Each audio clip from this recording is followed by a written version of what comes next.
आपको सिंघम फिल्म का वो सीन तो याद ही होगा जिसमें भ्रष्ट और घमंडी नेता अपने रौब और रसूख के साथ पुलिस स्टेशन में एंट्री करता है और कानून को अपने नीचे दिखाने की कोशिश करता है, लेकिन सामने खड़े ईमानदार और नीडर अफसर उसके हर दबाव को शांत लेकिन सख्त अंदाज में ठुकरा देते हैं। एक ऐसा ही मामला मध्य प्रदेश के पिछौर विधानसभा में देखने को मिला, जहां बीजेपी विधायक प्रीतम सिंह लोधी की एसडीओपी आयुष जाखड़ को धमकी, करारा तेरे डैडी का नहीं है, तुम्हारा घर गोबर से भर दूंगा ने मध्य प्रदेश के प्रशासनिक और राजनीतिक हलकों में हलचल मचा दी है।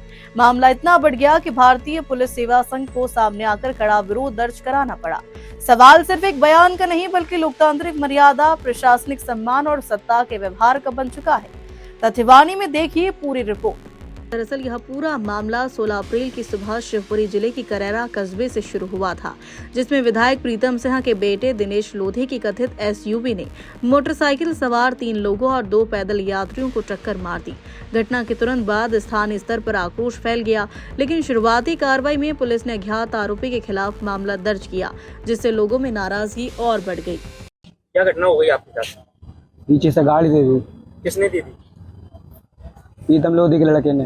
अच्छा, कौन सी गाड़ी थी? थार गाड़ी। हाँ। आपने देखा कि ये विधायक जी का लड़का है, प्रीतम लोधी का लड़का है? हाँ देखा। आप जानते हैं?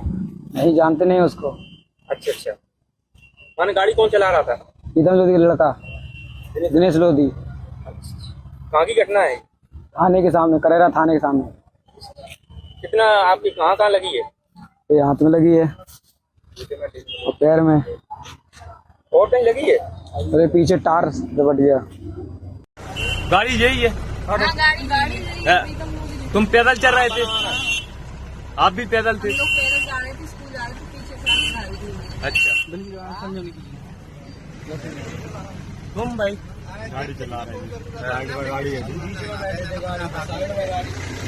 17 और 18 अप्रैल के बीच मामला तब तुल पकड़ गया जब आरोपी का एक वीडियो सोशल मीडिया पर तेजी से वायरल हुआ, जिसमें वह हॉर्न बजाने के बावजूद लोगों के न हटने की बात कहता नजर आया।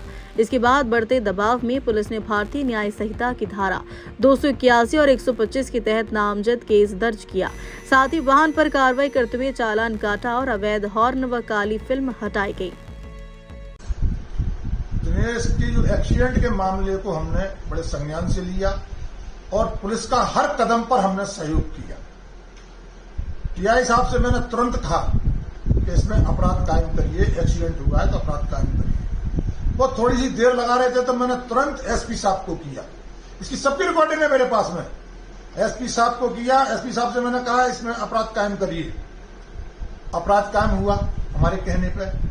दूसरे दिन एसपी साहब का टेलीफोन आया कि दिल्ली से खबर आई है, गाड़ी को थाने भिजवा दो। हमने उनके आदेश अनुसार हमने थाने में गाड़ी भिजवा दी। दूसरे दिन गाड़ी की जमानत हो गई। तीसरे दिन फिर टेलीफोन आता है एसपी साहब का कि बोला आप दिल्ली से फिर टेलीफोन खबर आई है कि आप दिनेश को हायर कर दो। हमने दिनेश को हायर कर दिया। जैसे दिनेश हायर किया, जो भी इनने लिखा पढ़ी करी, जो भी इसकी जमानत वगैरह ली इनने ली और उसको रवाना कर दिया। जब वो आधी दूर पहुंच गया फिर झूठ बोल के उसको बुलाया गया। वो बुलाकर उसको डांटा। उससे बोले न तू यहाँ चुनाव लड़ेगा और न दिखेगा। 19 से 20 अप्रैल के बीच जब एसडीओपी डॉक्टर आयुष जाखड़ ने आरोपी को पूछताछ के लिए बुलाया तो मामला पूरी तरह राजनीतिक रंग में रंग आ गया। एसपी करैरा कहता है कि यहाँ दिख मत जाना। तो मैं कहना चाहता हूँ एसडीओपी से, क्या तेरे डैडी की है करैरा? वैसे तो मैं कहता नहीं हूं, लेकिन अब कह रहा हूं कि वो वहां आएगा भी और चुनाव भी लड़ेगा। अगर तेरे डैडी में दम हो तो रोक लेना। और मैं कहना चाहता हूं एसडीओपी महोदय से, हमारा इतिहास भी देख लेना जरा पहले। विधायक प्रीतम सिंह लोधी ने सार्वजनिक मंच से पुलिस अधिकारी पर तीखे आरोप लगाए, धमकी और आपत्तिजनक भाषा का भी इस्तेमाल किया, जिसका वीडियो सामने आते ही विवाद और बढ़ गया।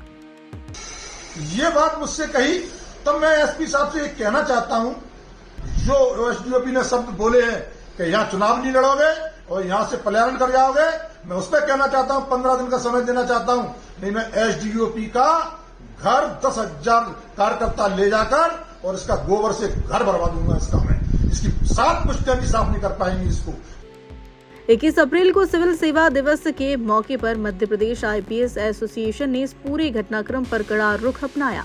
संघ के अध्यक्ष चंचल शेखर ने बयान जारी कर विधायक की भाषा को अभद्र और निंदनीय बताते हुए कार्रवाई की मांग की। इसके बाद यह मामला सिर्फ एक सड़क हादसे तक सीमित नहीं रहा, बल्कि प्रशासनिक गरिमा और कानून के राज की बड़ी बहस बन गया।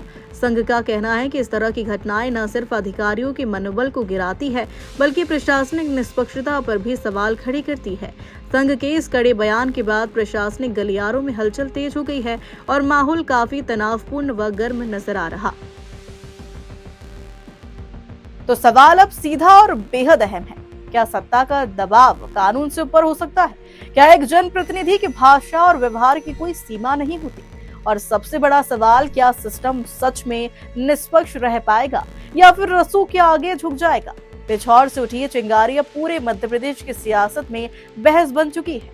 अब निगाहें सिर्फ बयान पर नहीं बल्कि एक्शन पर है। देखना होगा कि इस मामले में कानून का पल्ला भारी पड़ता है या फिर राजनीति का दबाव एक बार फिर सिस्टम पर हावी हो जाता है। ऐसे बेखौफ सवाल हम पूछते रहेंगे तथ्यों के साथ। देखते रहिए तथ्य वाणी।